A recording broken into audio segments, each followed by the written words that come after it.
We love to tell history like it's simple, heroes here and villains there.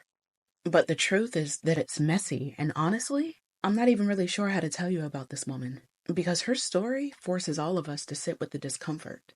But meet Julia Chinn, born enslaved in Kentucky around 1790, legally property her entire life. She was owned by Richard Mentor Johnson.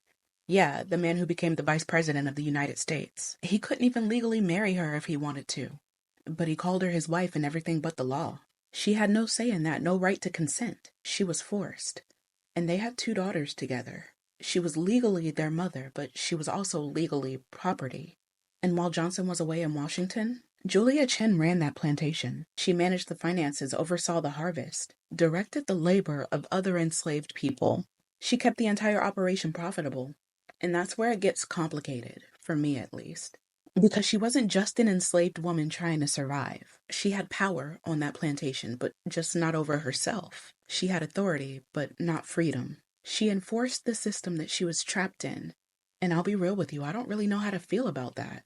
Was she a victim? Absolutely. She had no freedom, no legal rights, and she couldn't say no.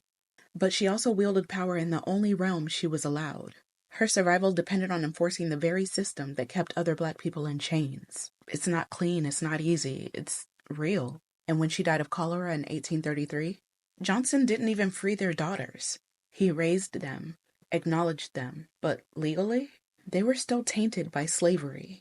Because under the law, the child of an enslaved woman inherited her status, even if their father was the vice president. And this is just part of the American history that people love to forget. That slavery wasn't just whips and chains. It was forced relationships. It was coerced intimacy.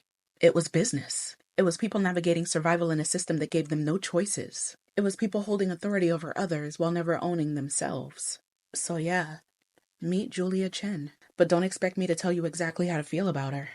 Because I'm not sure myself. She was forced. She was trapped. She was powerful on that plantation, but powerless over her own life. She was both oppressed and, in certain ways, an enforcer. That's the contradiction. That's the truth. So this isn't a story that I can package neatly for you.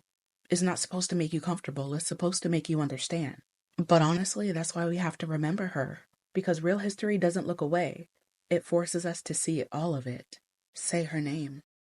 Julia Chinn.